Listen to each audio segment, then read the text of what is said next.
Sur le report de l'élection présidentielle au Sénégal, moi je parlerais plutôt d'un coup d'arrêt au processus démocratique. Et coup d'arrêt parce que, évidemment, si demain Macky Sall décide d'organiser les élections, les choses pourront se dérouler totalement comme ça a toujours été. Pour l'heure, moi je parlerais plutôt de coup d'arrêt. Et c'est dommage parce que le Sénégal, même si, d'ailleurs, il faut quand même rappeler que les transitions passées n'ont pas toujours été exemples de toute critique. Hein. La transition entre Abdoulaye Wade et Abdou Diouf avait été beaucoup critiquée à l'époque. Faut rappeler aussi que le même Macky Sall s'était beaucoup battu pour que Abdoulaye Wade ne reporte pas les élections, et c'est d'ailleurs dommage que ça soit lui aujourd'hui qui reporte les élections. Donc moi je dirais que ce report-là en fait est un coup d'arrêt au processus démocratique qui est regrettable, et aussi parce que c'est l'expression, moi j'allais dire, d'un pouvoir qui a peur d'une transition qu'il ne maîtrise pas. Je pense que Macky Sall aujourd'hui craint justement de ne pas pouvoir remporter les élections à travers Amadouba. Je pense qu'il ne fait pas totalement confiance à la capacité de son poulain à remporter les élections. D'ailleurs, je ne l'invente pas, hein, c'est écrit dans des articles de presse que selon plusieurs sondages qui ont été commandés par le pouvoir de Macky Sall, ce dernier était battu au second tour par le candidat du PASTEF, Bassirou Diomaye. Donc je pense que il y a quand même une peur, hein, d'une transition politique que le pouvoir ne contrôle pas. Donc on va dire que ce report, c'est aussi une façon pour le pouvoir d'avoir du temps, de gagner du temps. Parce qu'il est évident que, au regard du contexte actuel, je pense que Macky Sall lui-même, en tant que personne, n'envisage pas de s'éterniser au pouvoir. En tout cas, c'est le pari que je fais. Il n'empêche qu'il veut maîtriser la transition. Et tout le monde sait à quel point le Sénégal est un pays important dans la sous-région. Et je pense qu'il y a aussi cette crainte-là de pouvoir laisser le pouvoir dans un saut, de faire une élection qui saute dans l'inconnu, où on ne sait pas trop quelle sera la suite. Donc, parce qu'en général, les élections, on sait comment ça se passe dans d'autres pays. Voilà un président sortant qui adoube quelqu'un ou qui se représente, et parfois la suite est plus ou moins prévisible. Dans le cas du Sénégal aujourd'hui, c'est plus compliqué. Et donc, Macky Sall essaie de gagner du temps. Voilà, donc coup d'arrêt à la démocratie et on va dire une façon pour le pouvoir de Macky Sall de gagner du temps. Maintenant, est-ce que cela a des répercussions sur la crédibilité des institutions? Il faut quand même rappeler que le Conseil constitutionnel sénégalais fait son job, encore une fois. C'est d'ailleurs parce qu'il fait son job qu'on est dans ce cadre-là. Le Conseil constitutionnel a rejeté la candidature de Karim Wade pour le fait qu'il n'avait pas renoncé à sa nationalité française plus tôt que prévu. Le Conseil constitutionnel sénégalais a validé la candidature de Bassirou Diomaye, qui est le remplaçant de Ousmane Sonko à ces élections. Donc quelque part, on voit que le Conseil constitutionnel sénégalais, en tout cas, fait son job. Et d'ailleurs, on a vu que les recours qui ont été déposés aujourd'hui sont à l'encontre du Conseil constitutionnel, qui est pour l'heure la seule institution qui ne se soumet pas. De manière globale, la justice au Sénégal est quand même dans une forme d'indépendance, même si ces derniers temps, on a vu beaucoup d'ingérence. Mais en tout cas, les institutions, en ce qui concerne le Conseil constitutionnel, fait son job.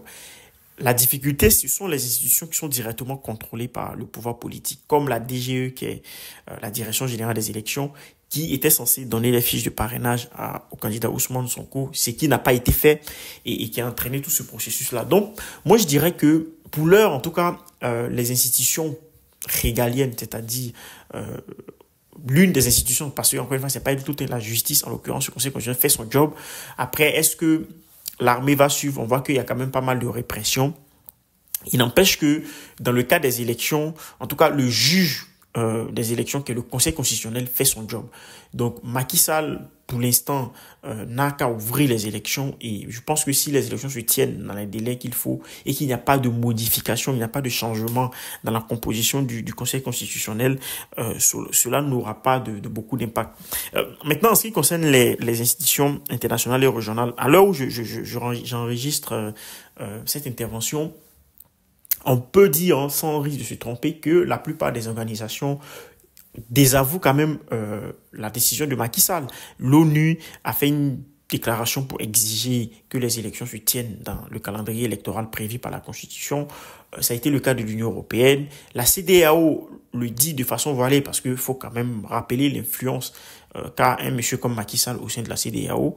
Donc, on peut dire qu'ils ont essayé d'arrondir un peu les choses de manière beaucoup plus diplomatique. Mais il n'empêche que voilà, les organisations régionales et internationales essaient quand même de pouvoir aller dans le sens de la volonté populaire actuelle au Sénégal qui est d'organiser les élections.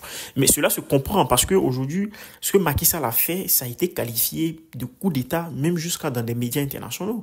Donc, quand on a dans la sous-région des cas comme le Mali, le Burkina, le Niger, où il y a eu des coups d'État en bonne et due forme, des militaires qui ont pris le pouvoir et que ces organisations régionales et internationales se sont montrées intransigeantes là-dessus, je pense qu'on ne peut pas prendre le risque de perdre sa crédibilité en soutenant une action comme celle de Macky Sall.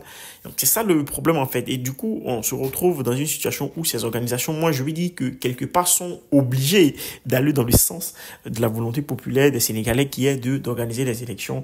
Rappelons-le à la date du 25 février.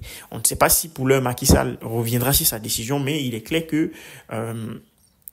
les organisations sous-régionales et notamment ouest-africaines sont plutôt pour que les élections se tiennent. D'ailleurs, je pense que cette décision de Macky Sall est d'une imprudence parce que quand on voit la réaction de part et d'autre, on se rend compte que ça supprime beaucoup d'acteurs. Donc, pour les organisations agissent plutôt dans le bon sens, même si les communiqués sont parfois très diplomatiques. Je pense qu'on ira dans le bon sens des choses. Quant à la communauté internationale, bon, faut quand même replacer cette expression-là dans son contexte parce que parfois, quand on dit communauté internationale, c'est un grand mot pour parler notamment des États-Unis et leurs alliés parce qu'aujourd'hui, je crois pas que la Chine et la Russie soient dans cette communauté internationale-là quand on parle de faire au niveau de la politique internationale, puisque ces deux pays ont parfois des positions à l'opposé de ce qu'on appelle généralement la communauté internationale. Donc, c'est qu'elle doit faire aujourd'hui tout simplement cette communauté internationale, donc les pays partenaires, moi je dirais plutôt les pays partenaires du Sénégal, les pays qui ont de la voix, tout simplement, c'est d'écouter l'opposition sénégalaise, c'est de rappeler Macky Sall à l'ordre parce que il est évident que les pays sont souverains, certes, mais quand vous êtes en président et que vous êtes dans des organisations internationales dont vous ratifiez, vous signez des traités qui vous engagent sur le fond comme sur la forme à tenir votre pays d'une certaine façon et on ne peut pas diriger son pays comme on veut, on ne peut pas organiser les élections comme on veut, surtout quand on a un pays comme le Sénégal qui a toujours été vu par la communauté internationale, qui a toujours été pris en exemple par cette communauté internationale comme une vitrine de la démocratie. Donc, quelque part, Macky Sall est obligé de suivre les choses et d'organiser les élections. Il est dit que les députés ont voté une loi pour reporter les élections jusqu'au 15 décembre 2024, ce qui est quand même aberrant puisque, rappelons que le mandat de Macky Sall prend constitutionnellement fin en avril 2024. Donc, à partir d'avril 2024 jusqu'en décembre, si Macky Sall reste au pouvoir, c'est quand même extraordinaire, c'est quand même surprenant. Donc, aujourd'hui, la communauté internationale doit faire pression sur le pouvoir de Macky Sall pour essayer d'aller dans le sens de ce que l'opposition sénégalaise demande et donc d'organiser ces élections.